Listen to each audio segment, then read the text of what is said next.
Mateo casi borró el correo, y de repente se quedó clavado en una sola frase, como si fuera una trampa. Había escrito: voy a postularme al puesto. Y su dedo se quedó flotando encima de enviar. Se le apretó el estómago. Te pone un resumen brutal de cada error del pasado, cada momento incómodo, cada rechazo. Y luego te suelta una predicción fría. Esto no va a funcionar. Tú no eres esa persona. Y lo más inquietante es que Mateo no sentía que estuviera eligiendo esa predicción. Sentía que su mente la elegía por él. De eso trata exactamente Psycho-Cybernetics de Maxwell Maltz. La foto interna que cargas de quién eres, qué mereces y qué es posible para ti. Vas a entender por qué tu cerebro actúa como una máquina que busca objetivos, cómo usa retroalimentación para guiarte, ya por qué la imaginación no es misticismo, sino una herramienta práctica, cómo las creencias falsas te hipnotizan, cómo las cicatrices emocionales te dejan atascado y cómo construir una personalidad tranquila, segura, de tipo exitoso, sin fingir ser otra persona. Esto recorre cada capítulo importante, así que al final vas a tener el panorama completo. El problema de Mateo no era la pereza. Él trabajaba duro, leía libros, hacía planes, hasta que llegaba el momento que de verdad importaba. Ahí dudaba, se frenaba y se autosaboteaba. No porque odiara el éxito, sino porque el éxito se sentía fuera de personaje. Se sentía inconsistente con la persona que él creía ser. Quédate conmigo porque esta idea, consistencia con la autoimagen, explica una cantidad absurda de comportamiento humano. Maxwell Maltz era cirujano plástico. Hoy notó algo que le rompió sus suposiciones. Había pacientes que cambiaban por fuera, y su vida no cambiaba nada. Se hacían la nariz nueva, el mentón nuevo, el arreglo, y aún se sentían inferiores, aún actuaban tímidos, aún esperaban rechazo. Y al mismo tiempo, otros pacientes casi no cambiaban físicamente, pero algo adentro se movía. Y de repente, toda su presencia era distinta. Su postura cambiaba, su voz cambiaba, sus decisiones cambiaban. Era como si salieran usando una identidad nueva. La conclusión de Maltz fue directa. Tu sistema no responde a lo que tú responde a la imagen que sostiene de la realidad. Y la imagen más poderosa que sostienes es la imagen de TI. Piensa en un termostato. No se esfuerza más para cambiar la temperatura. Compara dónde está con el número marcado y corrige. Si lo pones en cierta temperatura, va a traer el cuarto de vuelta hacia ese ajuste, incluso si afuera el clima está loco. Tu autoimagen funciona igual, es el ajuste. Así que si tu autoimagen dice, soy el tipo de persona que se equivoca en el momento clave, tu comportamiento, en silencio, te va a empujar de regreso a esa temperatura, aunque te leas cada truco de productividad del planeta.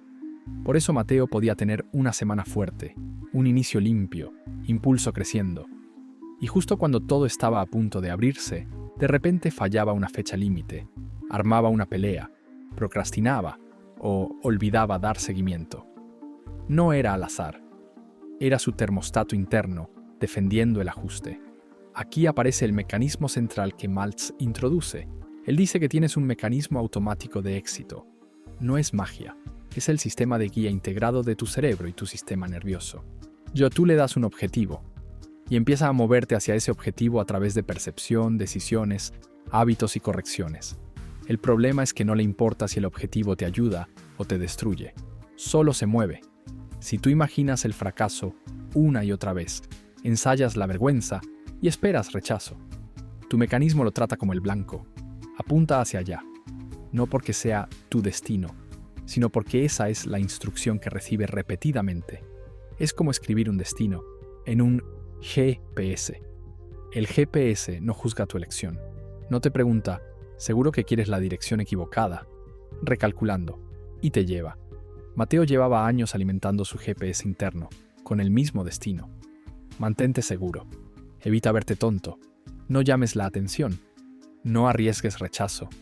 Y su mente estaba haciendo su trabajo perfecto. Y por eso Maltz empieza con la base, la autoimagen. Él dice que la autoimagen no es un deseo, no es una vibra, es un sistema de creencias, y tu cerebro lo protege, igual que protege tu equilibrio cuando caminas. Por eso puedes decir conscientemente, quiero confianza, y al mismo tiempo evitar todo lo que exige confianza. Tu mente consciente es como el conductor. Tu autoimagen es como los ajustes ocultos del carro que limitan qué tan rápido puedes ir. Mateo vio esto en un momento chiquito, pero doloroso en el trabajo. Estaba en una reunión, apenas pasadas las 9 de la mañana, sosteniendo una taza que decía Focus, y se sentía como un chiste. Su jefe pidió voluntarios para liderar un proyecto nuevo. Mateo tenía ideas, Mateo tenía experiencia, pero su boca se quedó cerrada.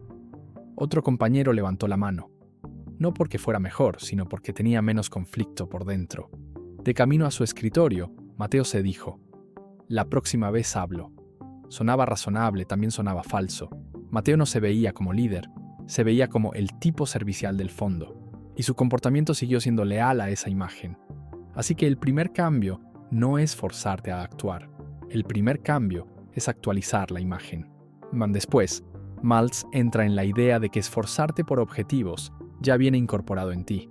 Los humanos estamos diseñados para buscar metas. Cuando te mueves hacia algo con sentido, te sientes vivo. Cuando no, te sientes inquieto, ansioso o vacío. Por eso el aburrimiento puede doler. Es tu sistema diciendo, no estás usando el mecanismo para lo que fue hecho. Mateo conectó con eso al instante, porque sus peores días no eran los días más duros.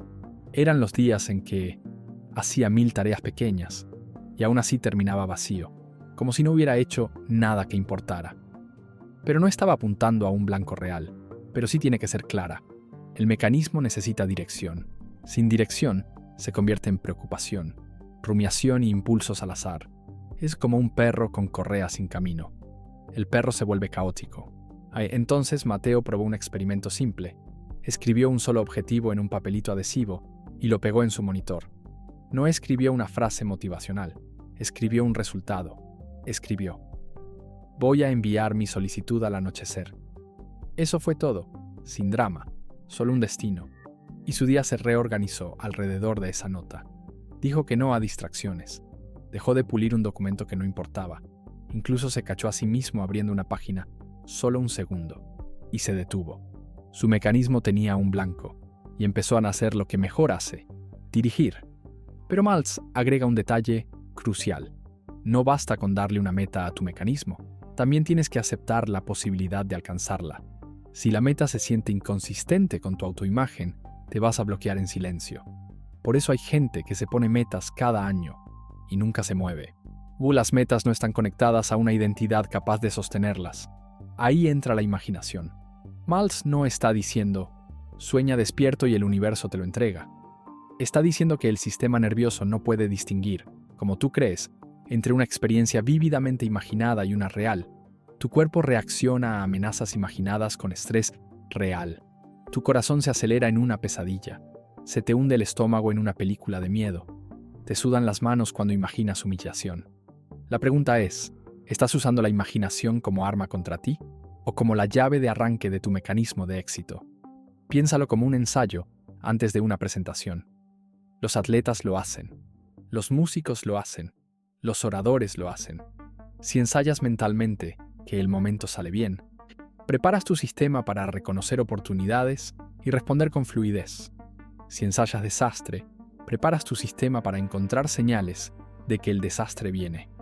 Y Mateo llevaba años ensayando desastre. Lo hacía manejando de regreso a casa. Lo hacía en la ducha. Lo hacía a medianoche cuando no podía dormir. Repetía conversaciones y las arreglaba en su cabeza. Imaginaba a su jefe juzgándolo. Imaginaba entrevistas colapsando. Él lo llamaba pensar. Maltz lo llamaría programar. Así que Mateo intentó un ensayo distinto. Se sentó en el sofá por la tarde, cerró los ojos e imaginó abrir la laptop, escribir el correo, adjuntar el currículum y presionar enviar. Y luego se imaginó actuando de todos modos, imaginó el clic, imaginó el alivio, imaginó respirar como si fuera normal. Y ese es el punto. Si su mecanismo no necesitaba un discurso perfecto, necesitaba una imagen hacia la cual moverse. Al día siguiente, cuando escribió el correo de verdad, todavía estaba nervioso, pero no estaba paralizado. Su cuerpo ya había estado ahí, al menos en el ensayo. El miedo no desapareció. Pero el guión era distinto. Ahora Maltz cambia a las creencias, y aquí es donde la gente se atasca sin darse cuenta. Él dice que la hipnosis no es solo un truco de escenario. Hipnosis es un estado de aceptación relajada. Puedes quedar hipnotizado por la cultura, por la autoridad, por la repetición, por etiquetas de la infancia. Y ni lo notas, solo le llamas la verdad. Si un profesor te dijo, tú no eres bueno en esto, y tú lo aceptaste. No aprendiste un dato, instalaste un comando. Si un padre dijo, la gente como nosotros no hace eso, y lo aceptaste. No escuchaste una opinión, recibiste un límite, y cuando una creencia se vuelve parte de tu autoimagen, empiezas a rechazar todo lo que la contradice, incluso si esa contradicción podría ayudarte. Es como usar lentes que tiñen todo de gris. Tú no dices, mis lentes son grises. Tú dices, el mundo es gris. Luego buscas pruebas. Luego vives dentro de las pruebas. Mateo tenía una de esas creencias. Y era tramposa. Él no decía, tengo miedo al rechazo. Él decía, solo soy realista. Sonaba maduro, sonaba responsable. También lo mantenía pequeño. El enfoque de Maltz no es pelear creencias con pura fuerza. Él sugiere exponerlas, nombrarlas, verlas como ideas, no como leyes, y luego reemplazarlas por una creencia más precisa que sirva a tus metas. Precisa es la palabra clave. No se trata de mentirte, se trata de quitar mentiras que ya absorbiste. Mateo escribió la creencia desde la que estaba viviendo. Si me expongo voy a fallar y voy a verme estúpido. Luego escribió lo que en realidad sabía por experiencia. A veces fallo, pero he sobrevivido cada fallo que he tenido. Esa segunda frase no era emoción barata, era un hecho, y aflojó la hipnosis. A partir de ahí, pero no del tipo frío y robótico, él habla de la capacidad de pausar, interpretar señales correctamente y elegir respuestas que coincidan con tu objetivo. Las emociones pueden volverse señales falsas. El miedo puede sentirse como una señal de alto, cuando en realidad es solo incomodidad. La culpa puede sentirse como moralidad, cuando en realidad es condicionamiento. La rabia puede sentirse como fuerza, cuando en realidad es inseguridad. Pensar racionalmente te deja separar señal de significado. Piensa en una alarma de humo. Si suena porque quemaste el pan, no quemas la casa para honrar la alarma. Reconoces que la señal es real, pero el significado está mal. Abres una ventana, limpias el aire y sigues viviendo. Mateo tenía alarmas sonando todo el tiempo. Un pequeño retraso en una respuesta se sentía como rechazo. Si una expresión neutra de su jefe se sentía como desaprobación. Un solo error se sentía como prueba de que era un impostor. Su sistema reaccionaba a incendios imaginarios. Así que practicó una pausa racional pequeñita. Se preguntaba, ¿qué sé? ¿Y qué estoy adivinando? Y funcionaba porque obligaba a su mente a separar hechos de historias. Pero es una de las palancas más fuertes del libro. La relajación.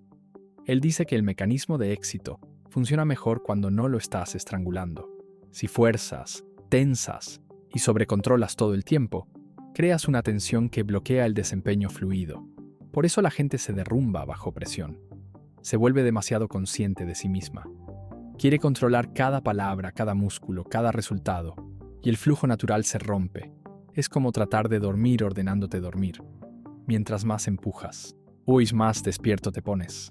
Maltz sugiere practicar la relajación como una habilidad, no como escape, sino como forma de dejar que el mecanismo opere sin interferencia. Mateo lo probó antes de una presentación. Antes caminaba de un lado a otro, ensayaba obsesivamente y apretaba la mandíbula hasta que le dolía la cabeza. Esta vez se sentó unos minutos antes, bajó los hombros y respiró lento.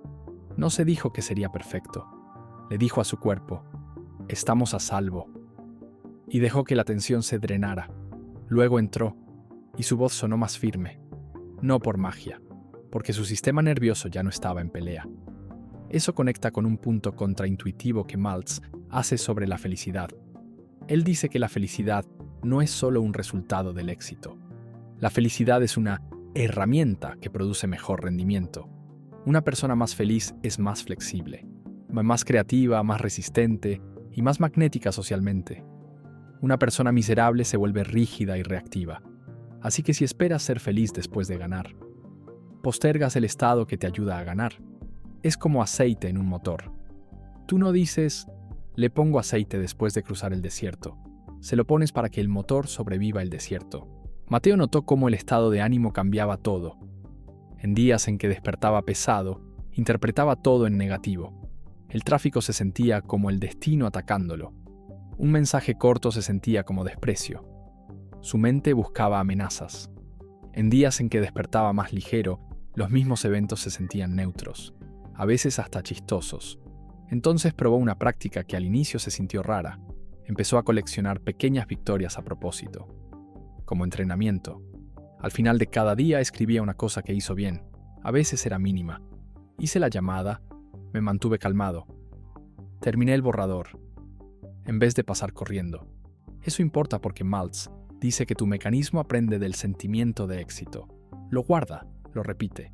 Si nunca dejas que el éxito se registre, tu sistema actúa como si nunca tuvieras éxito. Ahora Maltz pinta la personalidad que él llama tipo exitoso. Habla de rasgos como sentido de dirección, valentía, autoconfianza, tolerancia a la incertidumbre, autoaceptación saludable y enfoque en metas en vez de problemas. Y dice algo clave. Esos rasgos no son dones misteriosos, son hábitos. Se pueden aprender. También advierte que mucha gente practica sin querer lo contrario. Practican indecisión, practican evitación, practican resentimiento, practican autolástima. Luego le llaman personalidad, pero en realidad es repetición. Es como la postura. Si te encorvas todos los días, durante años, encorvarte se siente normal. Y se siente falso. No es falso, es desconocido. Mateo entrenó primero un rasgo. Tolerancia a la incomodidad pequeña. Eligió una acción incómoda por día. No enorme, no dramática.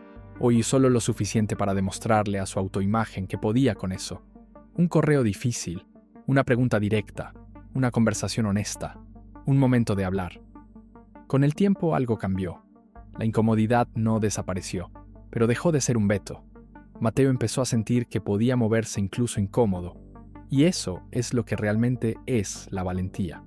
Después Maltz explica que el mismo sistema puede apuntarte al fracaso tan fácil como al éxito. Cuando imaginas resultados negativos, te obsesionas con lo que temes e interpretas tropiezos como identidad, activas un mecanismo automático de fracaso.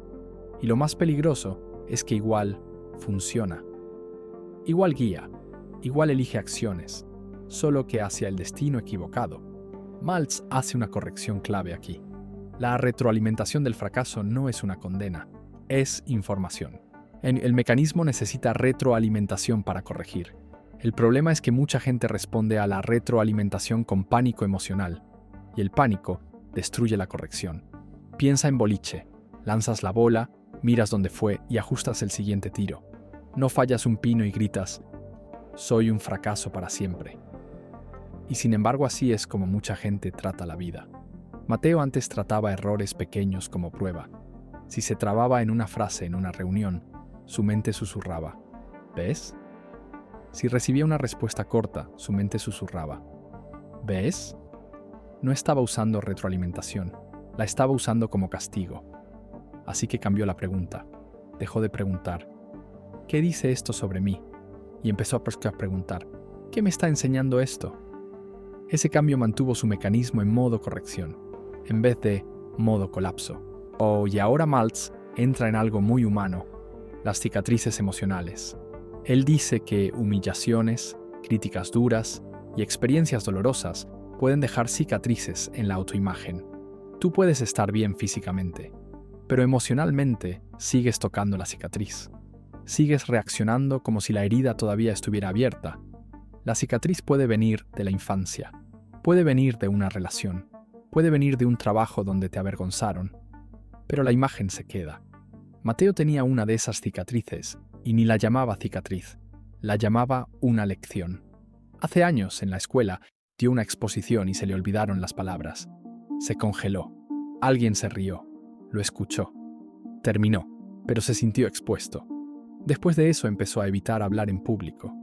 Pasó el tiempo, pero la foto emocional se quedó clavada en su mente. Así que cada vez que Mateo tenía que hablar ahora, su sistema nervioso actuaba como si estuviera de vuelta en ese salón. Se le calentaba la cara, se le apretaba la garganta, la mente se le iba en blanco. Eso era una cicatriz presionándose. Maltz sugiere dejar de identificarte con la cicatriz, reconocerla como un evento pasado, no como una verdad presente, y luego crear, a propósito, nuevas experiencias que la contradigan, suave pero consistentemente, hasta que la autoimagen se actualice. Es como actualizar un mapa. No discutes con un mapa viejo, hasta que el mapa nuevo se vuelve real. Mateo hizo algo simple. Se ofreció a hablar un momento corto en una reunión pequeña. Se preparó, respiró, lo hizo, pero no fue desastre. Luego lo hizo otra vez. Y con el tiempo, la foto vieja perdió fuerza. Fue reemplazada por evidencia nueva. Después Maltz habla de personalidad y dice algo que da alivio. Mucha gente vive detrás de una máscara porque teme que su yo real sea rechazado. La máscara puede verse como perfeccionismo, sarcasmo, amabilidad constante, arrogancia, silencio o bromas sin parar. Es protección. Cuando mejoras tu autoimagen, no te vuelves falso, te vuelves más libre. O te dejas de gastar energía defendiendo tu identidad contra amenazas imaginadas. Te vuelves más espontáneo, más presente, más tú. Mateo lo notó en una conversación con un amigo una noche. Normalmente Mateo asentía, estaba de acuerdo y mantenía todo suave. Esta vez dijo su opinión real sobre algo en lo que no coincidían. Su voz se mantuvo calmada. Su cuerpo se mantuvo relajado. No necesitaba ganar. Solo necesitaba ser honesto. Y el mundo no se acabó. Su amigo incluso lo respetó más. Eso fue un choque. Mateo había creído que ser el mismo causaría rechazo. Creó conexión. Luego Maltz ofrece lo que llama tranquilizantes, hechos por ti mismo. No habla de pastillas. Habla de herramientas mentales que traen paz. Porque la paz no es debilidad. La paz es rendimiento. En él enfatiza mover tu atención lejos de la preocupación obsesiva y hacia acción constructiva. Usar relajación, usar humor, construir perspectiva y negarte a alimentar imágenes negativas que ponen tu sistema nervioso al límite. La perspectiva es de los tranquilizantes más fuertes. Maltz dice que las tormentas emocionales se alimentan de tomar el momento presente como toda la historia. Te acercas tanto que el problema llena el mundo entero. La perspectiva se aleja. Es como ver una tormenta por una ventana. Si pegas la cara al vidrio, solo ves lluvia. Si das un paso atrás, ves el cuarto, el refugio y el hecho de que estás a salvo. Pero ya no es toda tu realidad. Mateo usó esto cuando recibió un correo de rechazo. Pensó que lo iba a destruir. En cambio lo leyó, sintió el golpe y luego hizo algo nuevo. Salió a caminar. Dice recordó, esto es retroalimentación, no identidad. Dejó que el momento pasara sin convertirlo en profecía. Eso es madurez emocional. Eso es fortaleza de autoimagen. Eso es el mecanismo funcionando. Maltz también replantea la crisis como oportunidad creativa. La crisis te obliga a soltar patrones viejos. Expone lo que no funciona. Te empuja a un comportamiento nuevo. Si respondes con pánico, colapsas. Si respondes con creatividad, evolucionas. Una crisis es como un puente roto en tu ruta usual. O puedes buscar una ruta nueva. El puente roto no es el punto. La ruta nueva es el punto. Mateo enfrentó una crisis cuando su equipo cambió la estructura y su rol se volvió incierto. La gente estaba ansiosa. Los rumores volaban. El Mateo de antes se habría ido a la espiral y se habría escondido. Esta vez usó la crisis como blanco. Como se preguntó, ¿qué puedo construir con esto? Documentó resultados, programó conversaciones, buscó espacios donde sus habilidades resolvieran problemas reales, y su comportamiento dejó de estar controlado por el miedo. Ese es todo el juego.